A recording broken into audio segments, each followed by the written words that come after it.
하박국의 시대는 이스라엘이 남북으로 분열 분단되어 있던 시대입니다.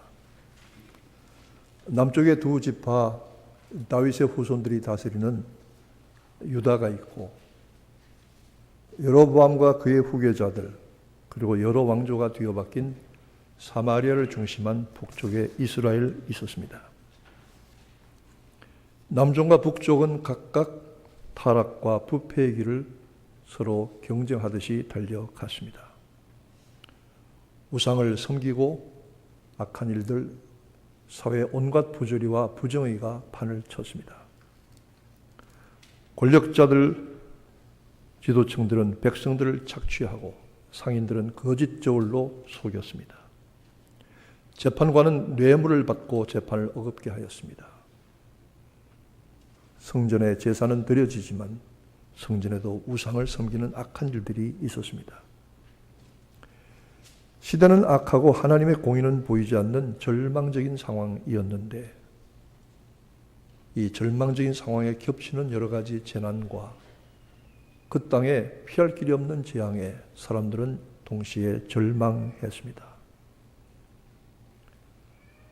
그 엄청난 진노 하나님의 재앙 가운데서도 하박국은 그 재앙의 의미와 하나님의 진노의 의미와 그리고 그 위에 베푸시는 하나님의 긍휼과 하나님의 의를 또다시 발견하였던 것입니다. 하박국은 오늘 본문의 말씀을 통해서 하나님의 은혜와 긍휼을 믿는 믿음으로 사는 민족과 개인의 부흥의 길을 우리에게 다시 한번 증거해 주고 있습니다. 하박국 시대에 이스라엘의 그리고 모든 나라들에 나타난 일들 가운데서 무섭고 엄청난 재난들, 재앙들, 하나님의 진노가 임하였습니다. 첫째는 전쟁입니다. 가장 잔인하고 강폭한 갈대아 사람들, 그 후에 바벨론이 됩니다마는 바벨론 제국의 힘을 빌어서 그들의 말발굽에, 그들의 칼날에 모든 나라가 짓밟히게 했습니다. 이 바벨론은 얼마나 전쟁을 잔혹하게 치르느냐 하면 항복하면 살려주었지만 항복하지 아니하면 전부 죽이고 성을 허물고, 그리고 그 땅의 사람들을 다 잡아다가 강제로 다른 지역에 이주시켰던 그와 같은 잔인한 잔혹한 제국이었습니다. 전쟁이 온 땅을 휩쓸었습니다. 그리고 온역, 전염병이 온 땅을 휩쓸었다고 했습니다. 전염병입니다. 여러분, 요즘도 치료할 수 없고 이유를 알 수 없는, 약을 댈 수 없는 병들이 툭툭 터지는 것을 봅니다. 한국에서도 최근에 무슨 전염병이 생겨서 사람들이 크게 고통과 어려움과 놀라움을 겪고 있는 것을 봅니다. 온 땅에 전염병들이 가득합니다. 사람마다 이 병에 걸리면 픽픽 쓰러져서 죽어갑니다. 어떻게 하면 좋겠습니까? 비가 오지 않고 농사가 절단이 나서 사람들이 먹을 것이 없어서 풀뿌리를 뽑아 먹고 나무 껍질을 벗겨다 먹습니다. 굶주린 사람들이 쓰러져서 허기진 채로 손을 내줬다가 굶어 죽어가고 있습니다. 무슨 일입니까? 그것으로 끝나지 않았습니다. 시시때때로 지진이 와서 온 땅을 흔들어 놓습니다. 여러분 겪어보셨는지 모르지만 이 자연재해 중에서 제일 무서운 것이 지진입니다. 피할 데가 없어요. 피할 데가. 이 쉘터가 없는 곳이 지진입니다. 기껏해야 책상 밑으로 기어 들어가는 겁니다. 땅이 흔들리면 설 자리가 없어요. 저도 LA에서 한번 지진을 겪어봤는데 새벽 3시인가 4시에 캄캄할 때에 땅이 흔들리는데요. 무슨 대책이 안 서요. 어디로 나가야 되겠다, 들어가야 되겠다, 그 다음에 어떤 행동을 해야 되겠다, 전혀 머릿속에 계획이 안 서요. 머리가 하얗게 비우고 감당할 수 있는 공포가 막 온몸을 휩싸고 마음을 휘저어요. 한 3, 40초? 한 50초 이렇게 지진이 지나가는데 조금 있으니까 또 한 번 떨기 시작해요. 여진이 오잖아요. 사람을 절망에 빠뜨려요. 모든 것을 흔들어 무너뜨리고 깨뜨리는 이 지진, 피할 곳이 없게 하는 지진이 온 땅에 덮쳤어요. 하박국은 이 같은 전쟁과 전염병과 기근과 지진의 재앙 가운데서 하나님 우리를 다 죽이시렵니까? 하나님 이 백성을 다 죽이시렵니까? 이 진노와 재앙이 하나님이 이 땅을 심판하시고 징계하시는 징조가 아닙니까? 하나님의 진노와 심판의 표지 앞에서 하박국은 두려워서 떨었던 것입니다. 그런데 하박국은 하나님께서 내리시는 그 무서운 전쟁과 전염병과 기근과 지진 가운데서 그가 기도하는 가운데, 그가 묵시 가운데 깨달은 것은 하나님 그렇습니다. 이것 자체가 하나님의 목적이 아니죠. 이것 자체가 하나님의 계획이 아니죠. 하나님께서 말씀하신 대로 진노 중에서도 긍휼을 베풀겠다고 약속하십니다. 진노 중에서도 긍휼을 베푸시겠다는 하나님의 약속의 말씀을 붙들었습니다. 여러분, 세상을 심판하거나 파멸하게 하시는 것은 하나님의 원래 계획과 목적이 아닙니다. 부모가 자식을 책망할 때가 있습니다. 때로는 매를 댈 때도 있을 수가 있습니다. 그런데 때리고 책망하고 자식에게 상처를 주고 매를 대는 것이 부모의 목적이 아닙니다. 이 자식이 혹시 마음이 상해서 잘못 갈까 염려하는 마음과 어떻게 하든 내가 저에게 주는 책망의 의미를 깨닫고 돌이키기를 간절히 원하는 안타까운 마음이 부모에게 있는 건 마찬가지요. 하나님께서 자기 백성에게 또 그 땅에 진노와 심판을 내리실 때는 그것이 목적이 아닙니다. 그것이 목적이 아니어야 합니다. 하나님은 진노 중에서도 긍휼을 베푸시는 하나님, 이 약속을 하박국에게 주셨습니다. 다 허물어뜨린 다음에 새로운 것을 세우시는 하나님, 완전히 새롭게 하시는 하나님. 9.11 때 무너진 쌍둥이 빌딩 그 엄청난 폐허가 다 치워지고 지금은 그보다 더 아름답고 좋은 건물이 세워진 것과도 같습니다. 오늘 우리가 혹시 오늘 못하신 분은 다음 주에도 하기를 원하지만 네팔의 지진에 어려움을 당한 형제들을 돕는 일을 하려고 합니다. 네팔 성결교회 소속 교회만 해도 38군데가 무너지고 140여 명의 목회자와 신자들이 목숨을 잃었다고. 그게 지진 후 첫 주일의 보고입니다. 얼마 전에 선교사님이 사진을 보내왔는데 선교사가 세웠던 초등학교가 다 무너졌어요. 아이들이 네팔은 돈이 없으면 초등학교도 못 가요. 선교사들이 학교를 지어서는 가난한 아이들을 데려다가 교복을 입히고 학용품을 주고 책을 사서 가르칩니다. 제가 네팔 갔다가 학교를 한번 가봤어요. 가봤더니 낡은 건물에 방방마다 아이들이 한 10대 명씩 옹기종기 앉아서 자원봉사 오시는 선생님도 있고 대학생들도 있고 네팔 사람들이 와서 가르칠 때에 그들에게 월급을 주기도 하고 그 교장 선생님도 만나보고 어떻게 하든 이 아이들을 가르쳐야 되겠다. 그런데 그 건물이 다 무너졌어요. 대단치도 않은 건물이지만 다 무너졌어요. 네팔 주정부에서 다시 건축하는 허가는 나왔는데 이 비용을 어떻게 감당할 것이냐. 여러분의 적은 도움이 그 폐허에 새로 학교를 세우고 교회를 세우는 일에 쓰임받게 될 줄로 압니다. 하나님의 목적은 흔들어서 무너뜨리시는 것이 아니라 그 다음에 새로운 것을 세우시는 것이고 우리를 회복시키시고 온전케 하시는 겁니다. 제가 그전에도 얘기했지만 한국에서 기독교 TV에서 이사야서를 성경 강의를 해달라고 해서 넉 달 동안 성경 강의를 했습니다. 재방송까지 4번 TV에 나왔으니까 많이 나온 거 아니겠어요? 텔레비전에 내가 나왔으면 정말 좋겠네. 그래서 무슨 성경을 가르칠까요? 그랬더니 방송국에서 이사야서를 하세요. 예? 그 66권 굉장히 두꺼운 책인데 66장. 왜 이거밖에 안 남았습니까? 다른 유명한 목사님들이 다 짧은 거 다 가져가시고요. 목사님한테 그거 남았습니다. 참 큰일입니다. 이 길고 두꺼운 66장의 이사야를 어떻게 다 가르칩니까? 집에 가서 머리 싸매고 연구를 다시 시작했더니 얼마나 제가 놀랐는지 몰라요. 이사야서 66장의 길고도 복잡한 말씀인 줄 알았는데 아주 간단한 2가지 주제가 이중 구조로 반복되고 있는 거예요. 똑같은 얘기가 반복이에요.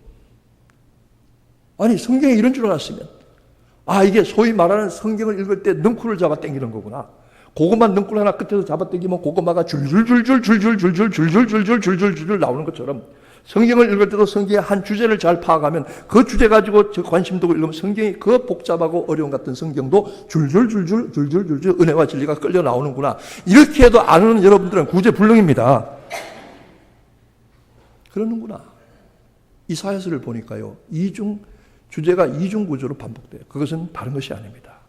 하나님이 심판하시지만 회복하신다는 겁니다.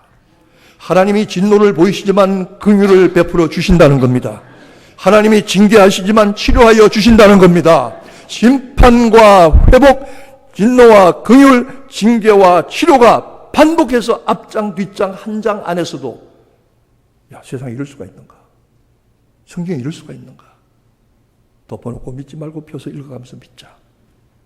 깨닫게 된 것입니다. 하나님은 진노하시는 것이 목적이 아니요.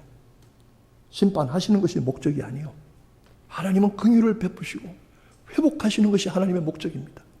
혹시 여러분의 삶에 감당하기 어려운 어려움과 고통과 혼란과 징계가 왔으면 그것으로 낙심하거나 좌절해서 주저앉지 말고 이 가운데 하나님의 은혜와 긍휼이 무엇이 있는가를 찾아보는 여러분 되시기를 바랍니다. 반드시 있을 것입니다. 하나님 그렇게 자기 자녀들을 쉽게 버리지 아니하십니다. 자기 백성을 그렇게 쉽게 버리지 아니하십니다. 하박국은 이 은혜와 긍휼을 발견했습니다. 말씀으로 깨달았습니다. 그래서 하나님, 믿을 것은 하나님의 이 은혜와 긍휼을 믿는 것밖에 없습니다. 그것이 우리의 의가 되게 하옵소서. 의는 오직 믿음으로 말미암아 살리라 함과 같으니라. 하박국 2장 17절의 말씀. 그러나 하나님께서 자기 백성을 회복시켜 주시는 부흥을 간절히 고대했던 것입니다. 진노 중에서도 하나님의 긍휼을 베푸실 줄을 믿고 자기 백성에게 주신 약속을 말씀으로 다시 확인한 하박국은 오히려 하나님을 찬송했습니다.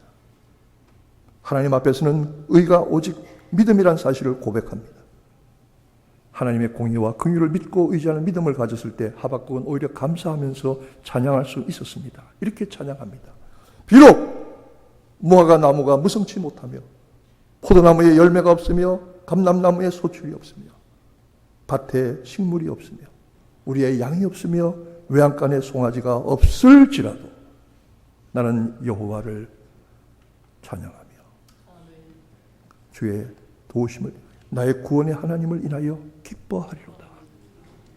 왜냐하면 어떤 상황 가운데서도 보이시는 하나님의 긍휼과 하나님의 회복과 하나님의 치료의 힘을 은혜를 발견했기 때문인 것입니다. 이 모든 일들이 무엇으로부터 옵니까? 하나님의 말씀으로부터 옵니다. 여러분, 제가 조금 늦게 깨달은 것이 하나 있는데 하나님은 하나님의 일을 하나님의 때에 하나님의 방법으로 하신다는 사실입니다. 참 중요한 원리입니다. 그럼 우리는 뭐하냐? 하나님의 때가 이루어질 때까지 헌신하고 부지런히 일하고 하나님의 때가 이루어지고 하나님의 일이 이루어지도록 기도하고 애쓰는 것은 참 중요한 일입니다. 그것이 우리의 신앙입니다. 그러나 아무리 사람이 노력하고 애쓴다고 할지라도 하나님의 때는 하나님의 정하신 때가 되어야 합니다.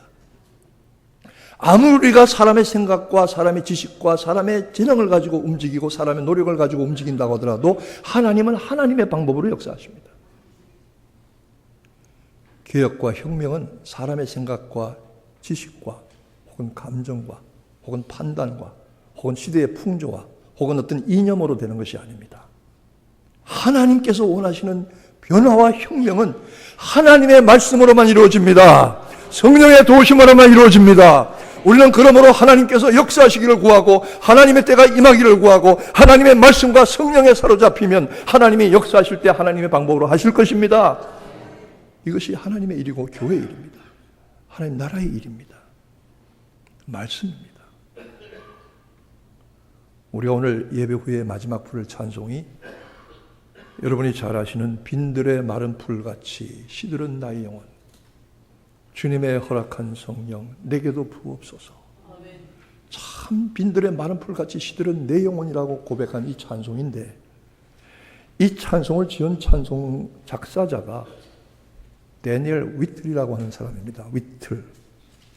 저는 그분의 이야기를 살펴보다가 깜짝 놀랐어요. 우리가 이 찬송 참 많이 불렀잖아요.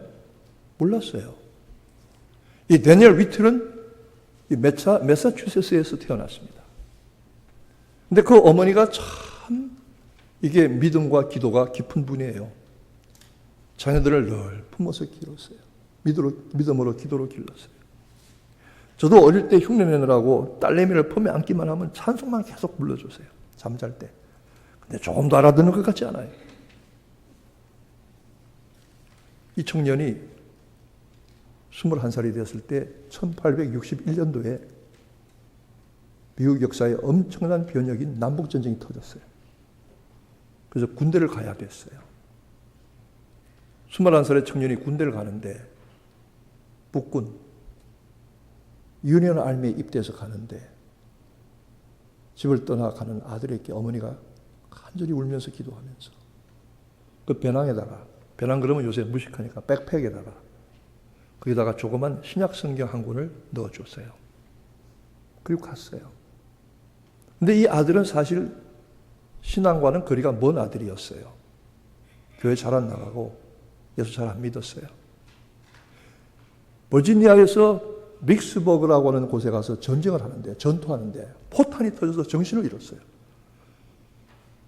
한참 만에 깨보니까 야전 병원에 누워 있는데 이상해요. 너무너무 이상해요. 보니까 오른팔이 없는 거예요. 오른팔이. 포탄이 터져서 오른팔 하나가 날아간 거예요. 21살의 청년이 팔병신이 된 거예요. 불구자가 된 거예요. 울부짖기 시작해요. 내 팔 어디 갔어? 내 팔? 21살의 슬퍼는 청년이. 제가 어릴 때 6.25 전쟁 끝나고 상용사들을 많이 보았는데 그때 아픈 기억이 있습니다.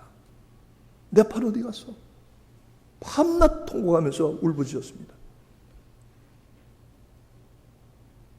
그런데 어느 날 갑자기 어머니가 배낭에 넣어준 성경이 생각이 났어요.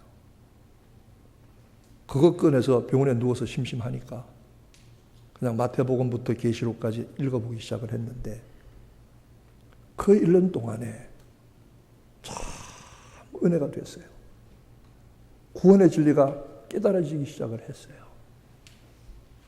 여러분, 신자는 모름지기 적어도 평생 한 번 이상은 창세기부터 계시록까지 첫 절부터 끝절까지 통독한 적이 있어야 됩니다.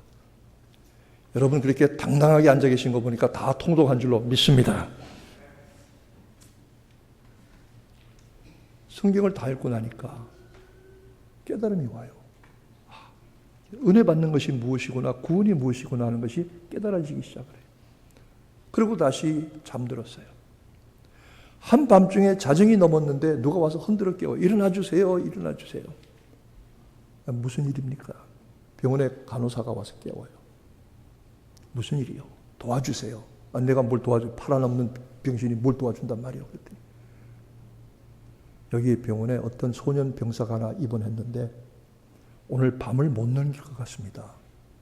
근데 그 소년 병사가 자기가 죽을 준비가 안 됐으니까 자기를 위해서 기도해 줄 사람을 찾고 있는데 아무도 없다는 거예요. 이 밤중에.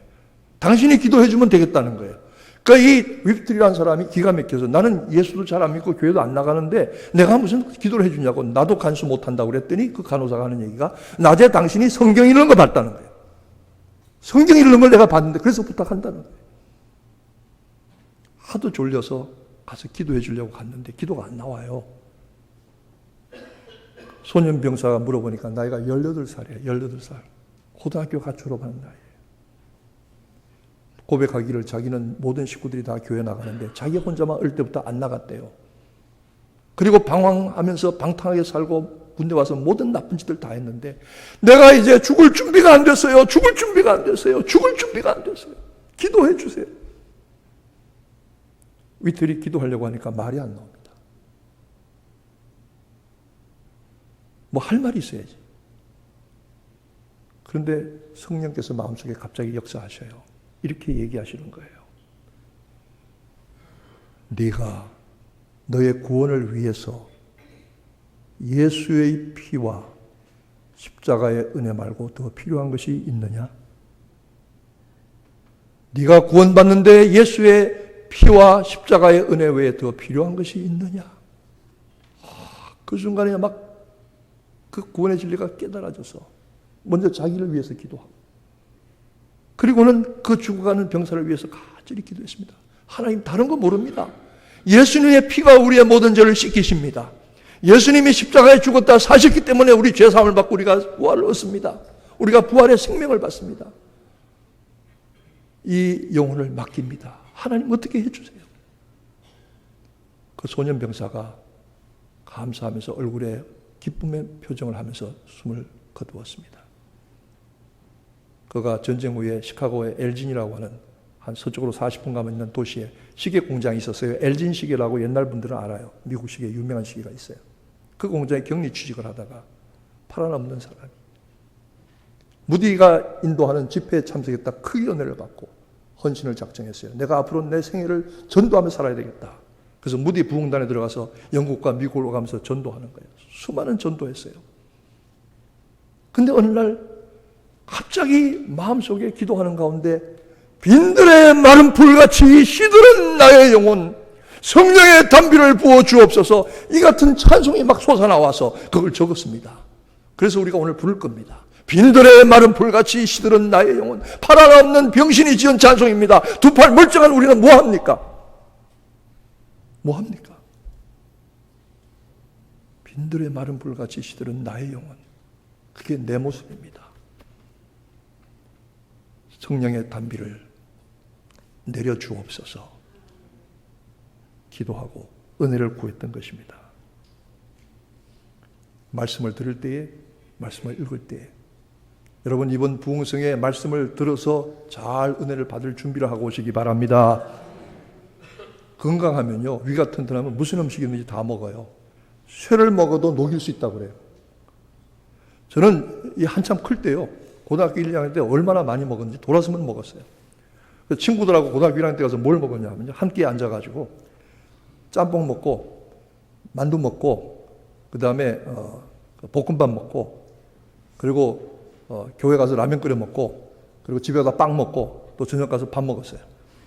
근데 그렇게 먹어도 이게 소화가 되는데 얼마나 잘 되는지 몰라요.